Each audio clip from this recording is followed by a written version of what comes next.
એક રેશમની પટ્ટી આવે, એના પર સૂર અને તાલ અને લય એક સાથે ચાલતા હોય. એમાં જો 32 નંબરનું પોનું ફિટ કરવામાં આવે તો આ રીતે ચાકી ટાઈટ થઈ જાય. ચાકી ટાઈટ થાય એટલે આપણો કમ્પ્લીટ સૂર આવે.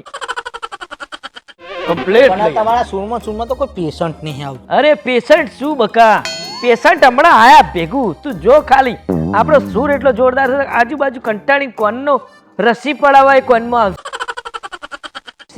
એટલું મને ખબર છે. આ ઊઠ માર્યા ડોક્ટર તમે છો? ઓવા ભાઈ, આ વાલ જોઈને તમારે લાગ્યું નહીં? ના એટલે લાગ્યું એટલે તો હું આવ્યો છું. એ રાજ છે. અચ્છા હા, હું શું કહ્યું ડોક્ટર સાહેબ? તમને ખબર, મને ના ખબર હોય ને ભાઈ. મને એવી બીમારી થઈ ને કે હું મરચું ખાઉં તો મને તીખું લાગે, ખાંડ ખાઉં છું ને તો મને ગળી લાગે, કારેલા ખાઉં છું તો મને કડવું લાગે. કોઈ તાર મૂરો ટ્રાય કર્યો ભાઈ? ના એ નથી કર્યું. આમાં મૂરો ટ્રાય કરો.